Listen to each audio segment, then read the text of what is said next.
Welcome to Five Body Wisdom. I'm Delia Quigley. Join me as I take you from my humble beginnings as a health coach and nutritionist to the Delia, what is it? You were a health coach and nutritionist? Yes, I was a health coach and nutritionist for 40 years. And today's episode is about one of my all-time favorite topics, healing with food. Not just food for the love of it. Today we're going to talk specifically about food that heals, food as medicine.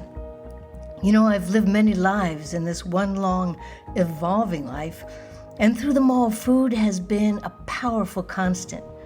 I've taught yoga, meditation, and vegetarian cooking through my School of Wellness, Still Point Schoolhouse. I've guided people through real, lasting healing, not through fads or quick fixes, but through nourishing their bodies with whole living foods. And so for this episode, I've invited a few remarkable women who've done the same. Women who've healed, transformed, and empowered themselves by changing how they eat.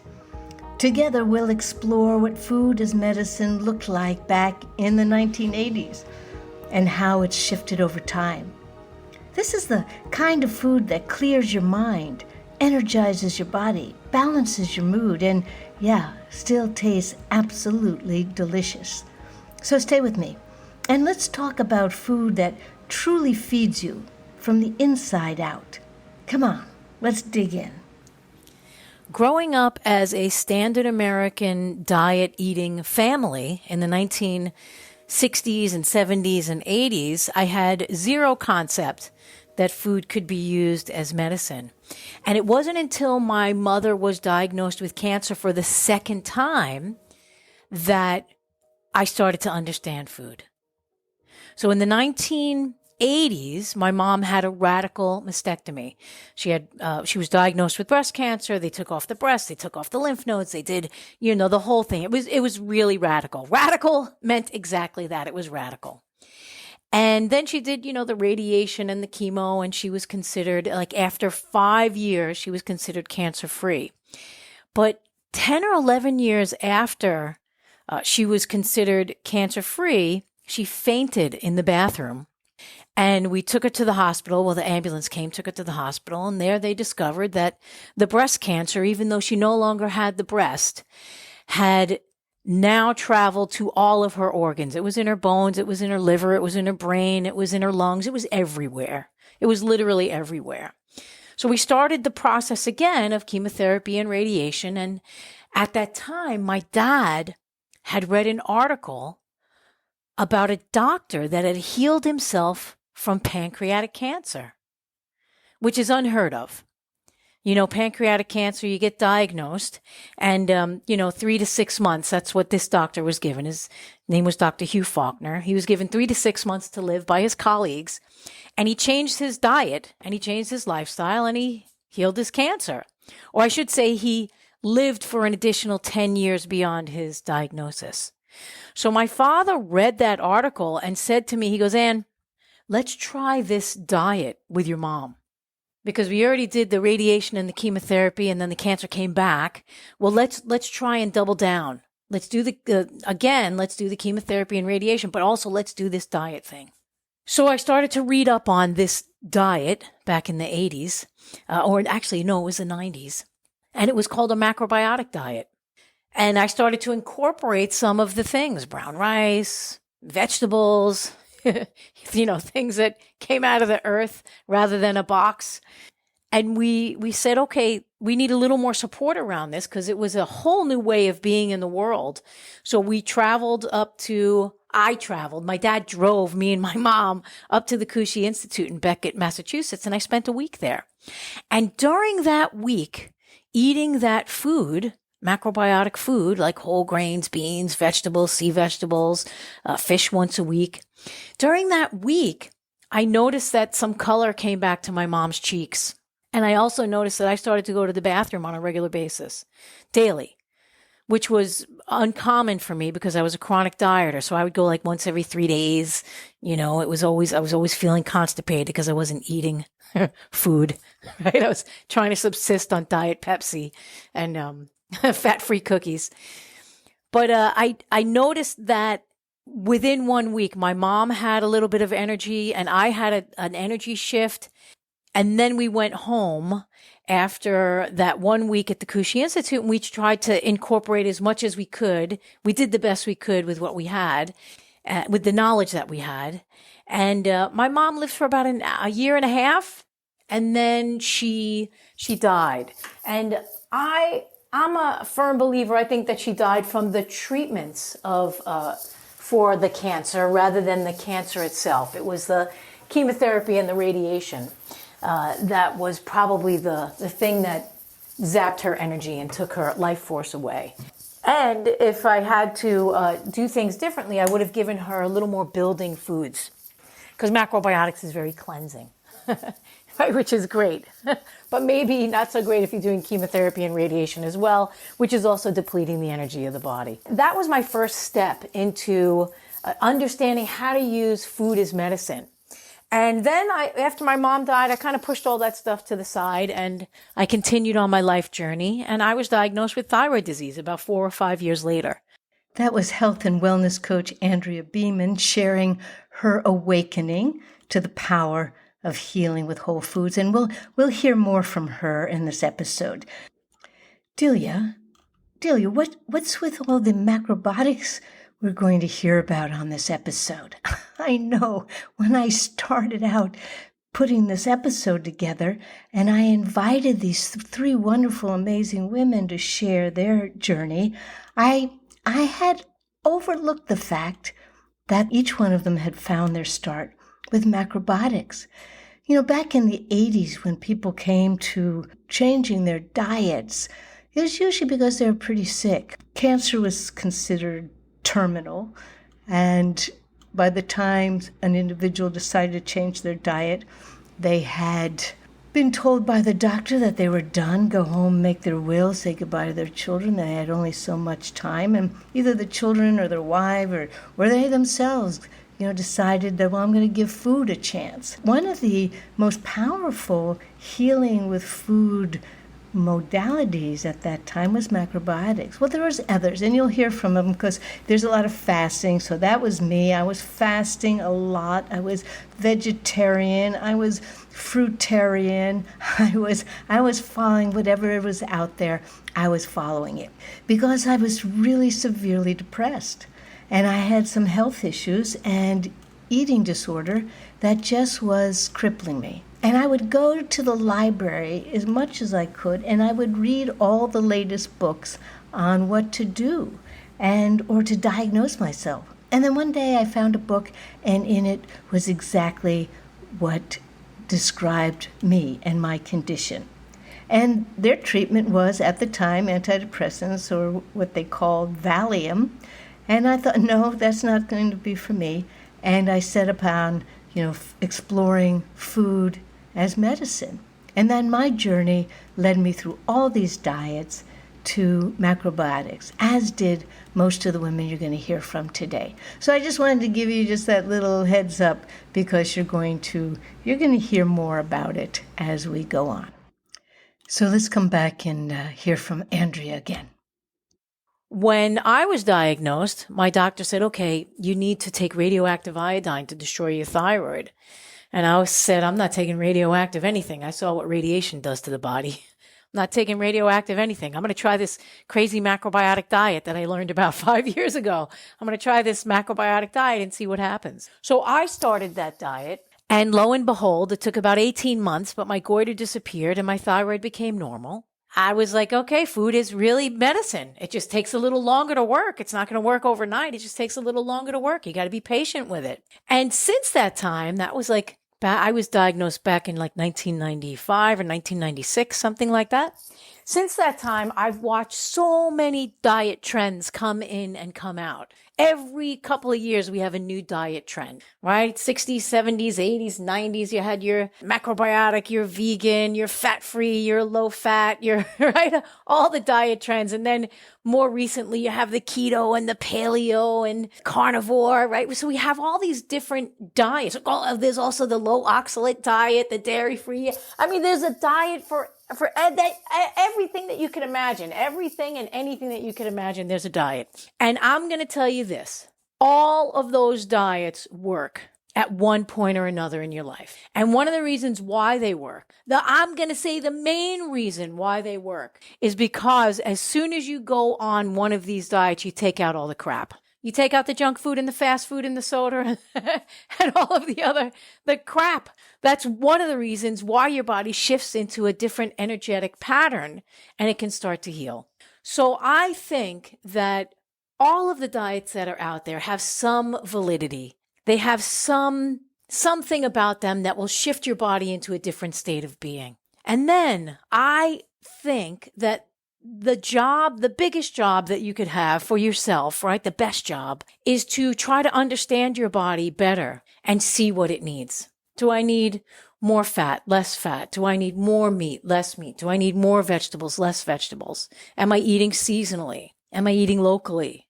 Do I need more of the stuff that's growing around me? From my humble macrobiotic beginnings to where I am now, over 30 years later, I eat all foods from all categories, as long as it's local, seasonal, lovingly prepared, naturally raised, in season, right? In balance. Don't eat too much, don't eat too little. And when something feels off, I shift, right? Take something out, put something in. So food really can be healing. It can be medicine when we know how to play with it.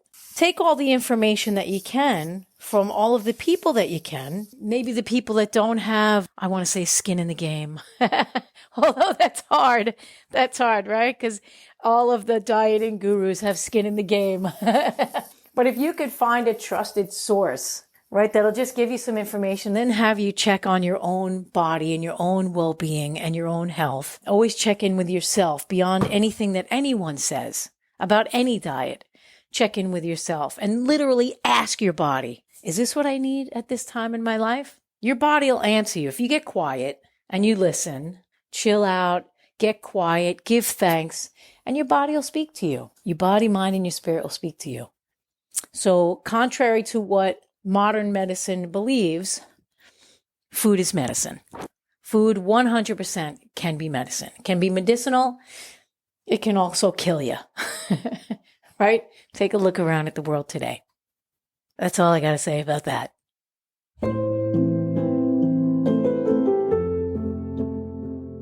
Macrobiotics means big life or long life. And it was begun by George Osawa, although there's going to be, a little controversy about who started it. Was come the Germans or, George Osawa took from him this and that.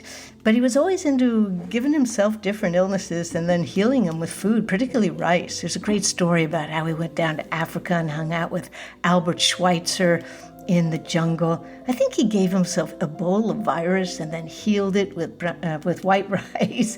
And Schweitzer was shocked. Although I think Schweitzer was doing the same thing.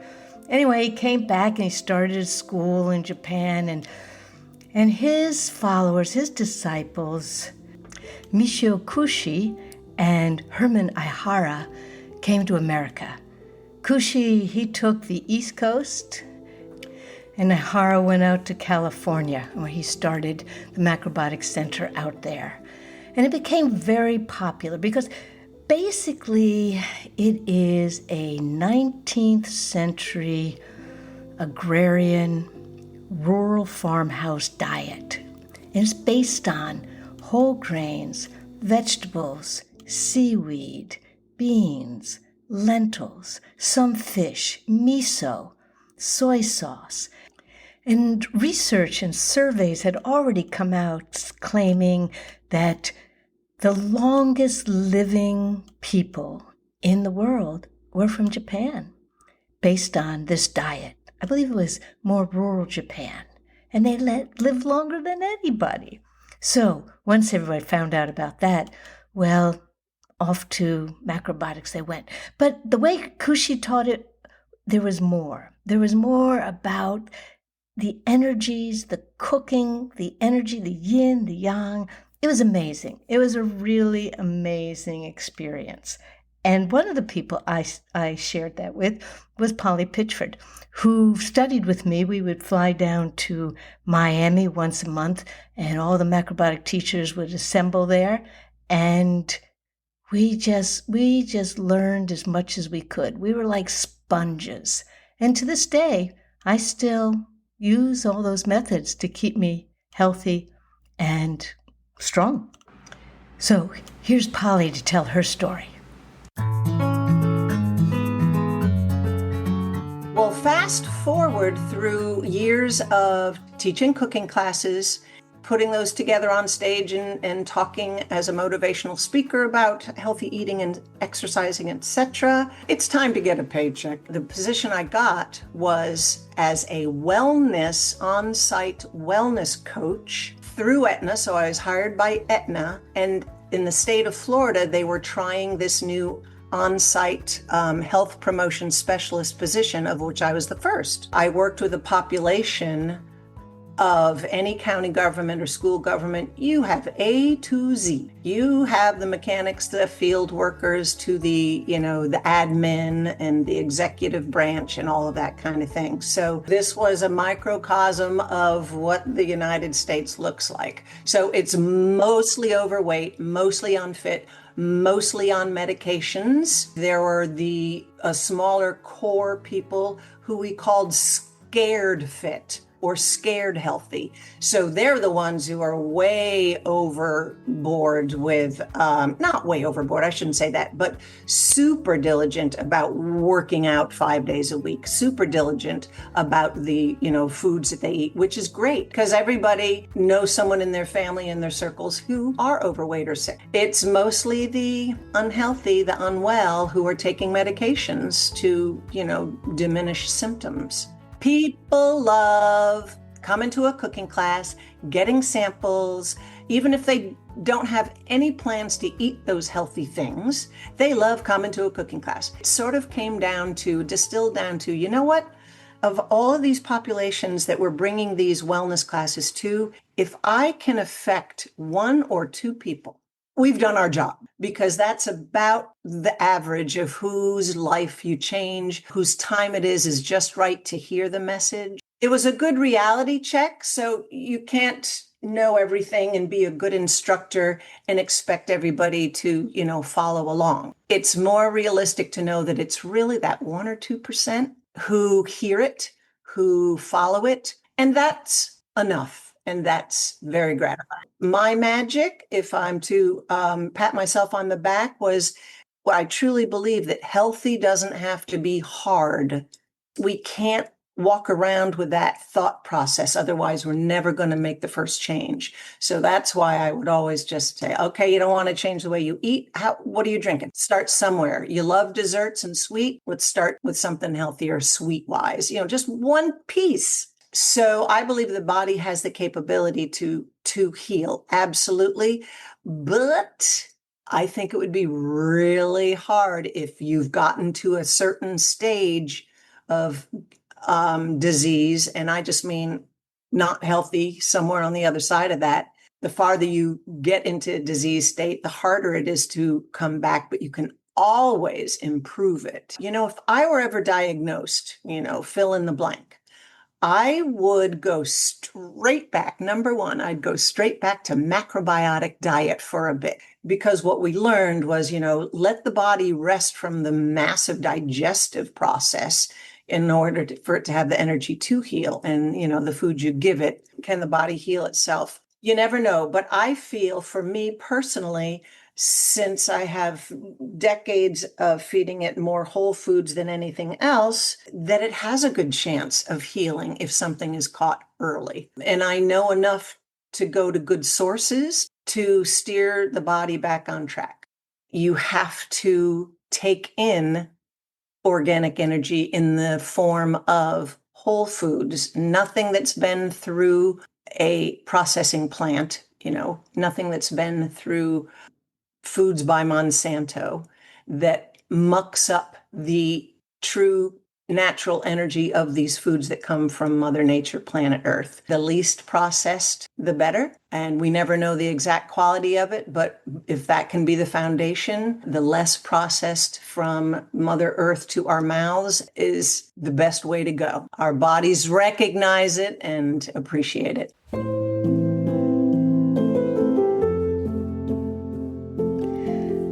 Okay, Delia, it's story time. What do you have for us today? Well, I have a short story, really. It's not too long, but it's really impactful as to my experience with macrobiotics. So many years ago, this would be back in the 80s, I was studying macrobiotics and had the opportunity to scribe for Michio Kushi. So he was one of the founders of the Macrobiotic Foundation in America. And scribing was to sit in on his consultations and take notes. And one day a family came in who had traveled quite a distance to see Michio. It was a father, mother, and 2 older teenage children. And they all had severe arthritis in their hands. Their hands were so arthritic they were shaped like claws. They had each filled out the requisite forms, and I could see they were a little uncomfortable being there. They had traveled a long distance to find an answer that the doctors had not been able to give them, other than a lifetime of medications. They were not the kind of people who would necessarily do an alternative modality. I was sitting there all eager to take notes and learn from Michio and from their condition. Now, Michio had a Japanese accent that was pretty hard to understand, for the most part. Consequently, when he spoke, he was often very succinct and to the point. What I remember very clearly was Michio, he looked up at all 4 of them after having glanced over their forms, and he said, "You eat lot of chicken?" They looked at him with surprise, delight. Well, now he was talking their language. "Why, yes," the mother said, "we love chicken. We eat chicken every day. Sometimes, several times. It's our favorite food. We argue over who has the best chicken, Popeyes or KFC. They looked at each other and laughed at the family joke. Michio just nodded his head and smiled. Then he said, yes, I see. You have chicken feet." And he made his hands into the shape of their arthritic fingers. Now, it was part of my role to just remain passive, but I know my jaw dropped, as did theirs, and we all looked at their hands, and they looked at Michio, and he said, yes, no more chicken.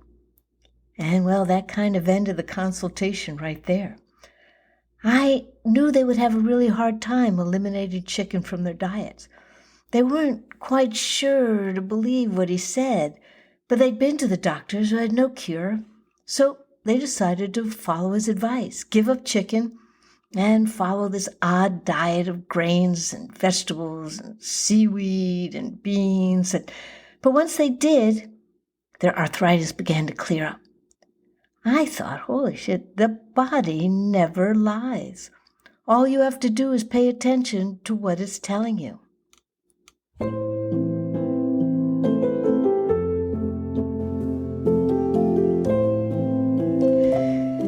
Christina Campion came into my life in the oddest of ways. I was in the kitchen chopping up some vegetables. I was doing home delivery of macrobiotic meals, both myself and Polly Pitchford. And there's a knock at the door.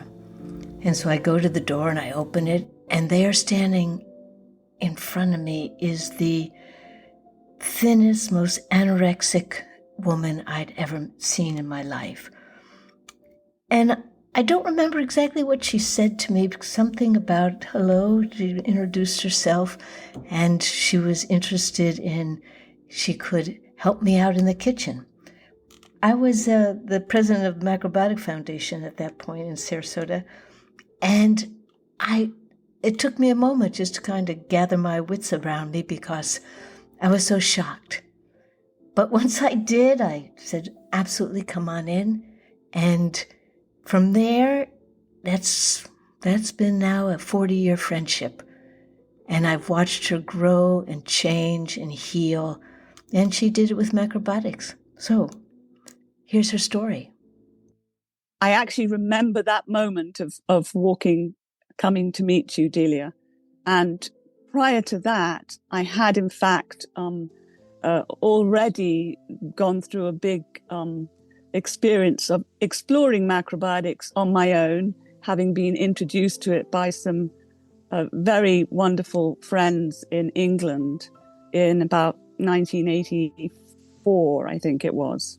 The food they gave me that first time wasn't totally what I was looking for, but because I was living in Florida at the time, eating lots of mangoes and, all the tropicals and enjoying a vegetarian tropical diet, basically.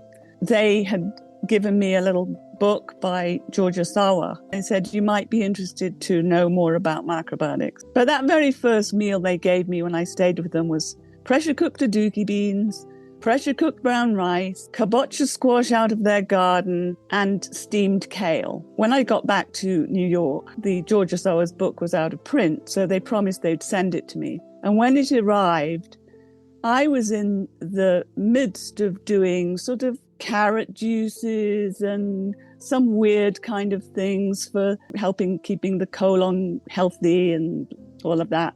And recently had done many controlled juice fasting and high colonics. This book, I said, wow, well, number 7 sounds like the ultimate diet and it's promising enlightenment. And as I've been practicing yoga and meditation for the last 4 or 5 years since my daughter was born, I thought, okay, this sounds good. I can do this. George Osawa's idea about the number 7 diet was basically very large amount of grain and vegetables, sea vegetables. The way of life part of that was to make sure that you chewed every single mouthful until it was liquid. So 100 times at least. This idea of enlightenment, which I didn't fully understand, sounded very interesting. Plus, George was recommending in his book, George Osawa, that you could actually heal yourself of certain conditions by eating only brown rice for 10 days. Nobody had ever suggested this before. Also, this business of chewing every mouthful 100 times, which in itself was also very interesting because as a child, growing up with my grandmother, she had insisted that I hurry up and eat. I was a slow eater. And if you didn't hurry up and eat, no treat. So I learned to rush so I wouldn't be punished. So off I went. I dropped my daughter at school, went off to the nearest health shop and got some short grain brown rice. He said short grain brown rice. Bought store-made gomasio, which is roasted sesame seeds with salt. And because I hadn't had my menstrual cycle for 2 months, he particularly said that if I drank moo tea number 16, which was a herbal mixture, that would help bring back my menstrual cycle. So I thought, wow, this sounds great. I cooked the rice in the pressure cooker, sat down with a very small, maybe 4 ounces of this brown rice, and I made the tea, and I put 1 chopstick full into my mouth and started chewing. 100. I was counting every single mouthful. And the most extraordinary thing started to happen, definitely on the second mouthful of rice. I suddenly had this sensation that even though it was a pouring rain and gloomy day outside, I felt like an opening was happening in the top of my head and golden sunlight was pouring down into my body, flooding me with this extraordinary sensation of warmth and well-being. It felt like it was coming out, going down my spine, my whole body, down through my feet, across my shoulders and down my arms and out my hands. And it kept on happening. And I kept on chewing and counting. And this sensation just went on and on and on. And I felt like I had maybe died and gone to heaven. Something extraordinary was occurring. Now this beautiful, beautiful music is playing. And then angelic singing. And then I'm sort of uploaded or downloaded with what I called universal information. And it included things about my family and the world and poverty and what was going on, what was wrong with the human condition. This was my first moment of getting into macrobiotics. I didn't really know anything about it. I was hooked. It took me 2.5 hours to chew that little tiny bowl of brown rice. But I was high as a kite. I thought I was just floating down the 6th floor walk-up apartment, all those stairs. That was the beginning. And I wanted to do the 10 days. So I kept on doing it. And on the 5th day, my menstrual cycle started again. So that, I would say, was the beginning of my trying to balance intellectually what I was reading with what was physically going on within me intuitively. I had already gone to see Denny Waxman, who was the first person who diagnosed my condition accurately. He basically said, "Has anyone ever told you you've got severe hyperglycemia?" I said, "No, I never mentioned."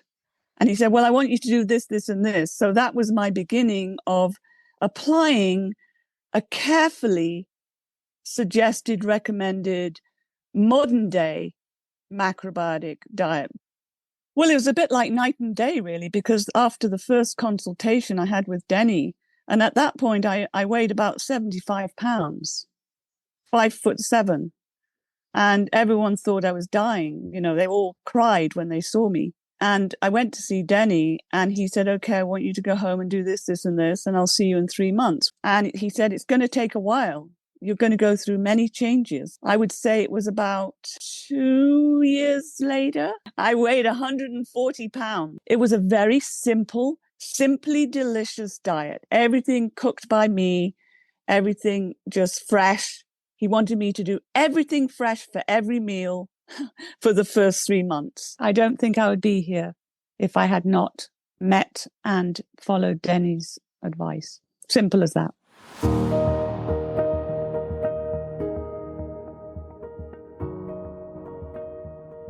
So, Delia, any final words for your listeners? I have to say, they've gotten some really good advice and stories from my guest today.